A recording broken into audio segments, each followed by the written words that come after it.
Vamos começar.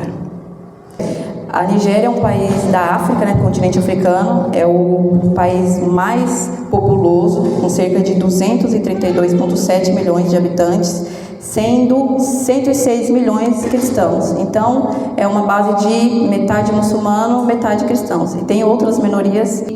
Neste país, por mais que tenham muitos cristãos, os muçulmanos, né, os extremistas que ali estão, eles perseguem os cristãos, porque eles querem um país totalmente islâmico, né, totalmente muçulmano. E quem é esse? Os que perseguem os cristãos são ali, ó, extremistas islâmicos do grupo Fulani, Boko Haram, que é um bem conhecido, e o ISWAP, né? Eles chegam invadindo os vilarejos, expulsam os cristãos das terras, destrói as plantações e as igrejas, e os cristãos lá, ele pode ter o nível que for, pode ser tratado como seres inferiores, não importa o status. Eles também têm rejeição familiar, e nem a rejeição, é um primo distante, não, é o pai, a mãe. Eu sou muçulmana, meu filho é cristão, então vou rejeitar ele. Tem uma pressão muito grande para deixar a fé.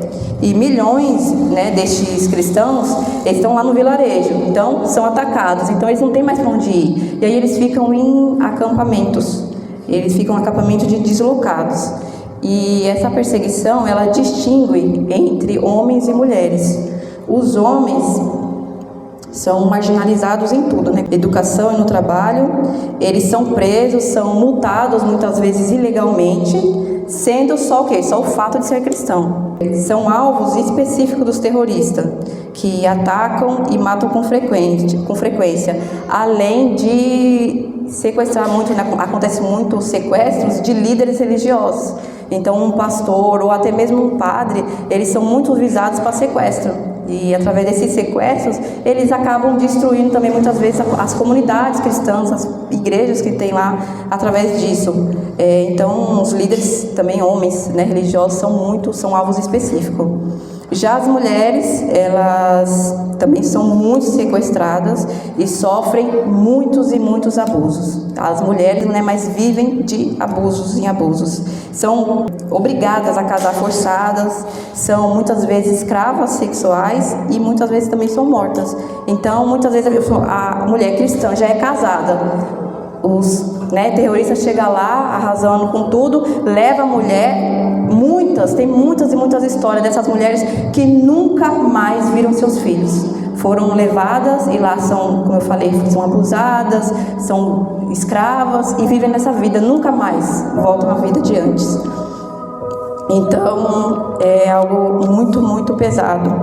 Só neste ano, de janeiro a maio, a perseguição está sendo uma escalada tão grande que a Nigéria hoje, por mais que ela está no 7º país, né, que mais perseguem, é o que mais mata, porque eles não dão chance, eles chegam atirando, chegam esfaqueando.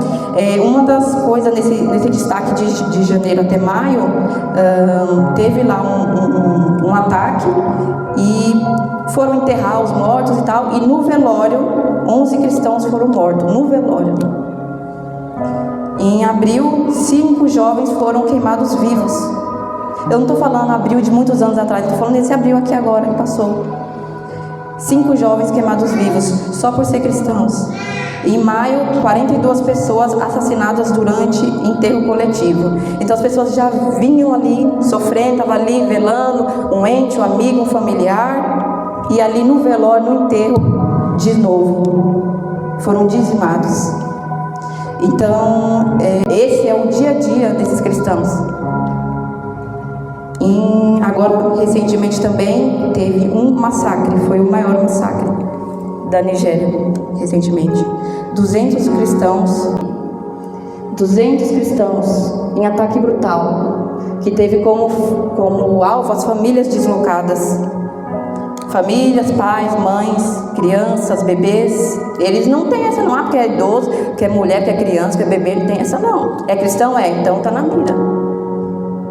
Eles incendiaram um prédio onde as pessoas dormiam. Então eram muitas pessoas deslocadas, já tinham perdido suas casas. Estavam lá num prédio, não sabiam o que seria, né? E esses criminosos, eles chegaram atirando. e as maiores vítimas foram mulheres e crianças. Esses terroristas, e quem tentava fugir, os terroristas chegavam dando facada em todo mundo.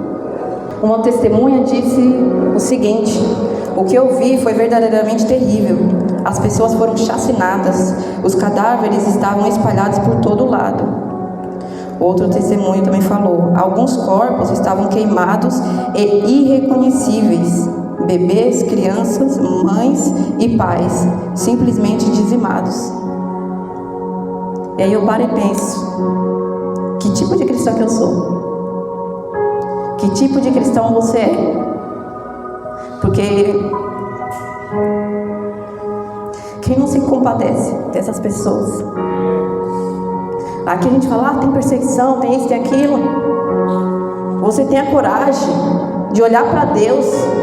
Você tem a coragem de falar que você é perseguido aqui por você ser cristão. Eu não tenho essa coragem. O que acontece com os sobreviventes? Eles não... O governo, porque teve esse ataque, o governo interviu e foram lá culpar quem fez isso. Não existe isso não. Se vira. O governo não está nem aí. É uma guerra que a mídia não fala. É uma guerra que só eles lá sabem o que vivem. E o que são essas pessoas? Quem sobrevive. Eles vivem em tendas improvisadas, sem comida, sem água, sem saneamento básico ou cuidados médicos. Muitas vezes crianças ficam órfãos, sem pai, sem mãe. Meninas novas são sequestradas e abusadas depois. Os homens muitas vezes perdem tudo. Os líderes religiosos veem sua comunidade arrasada. E em muitos outros países a porcentagem de cristãos é muito pouca. Na Nigéria não, é quase metade. Então existe uma prevalência muito grande nesses lugares, mas eles sofrem perseguição ferrenha. O norte do país é mais muçulmano, então antes era um pouquinho mais separado, mas nesses últimos tempos essa perseguição aumentou. Então tem chegado ao sul, onde estão os cristãos. E esse é o dia a dia dessas pessoas.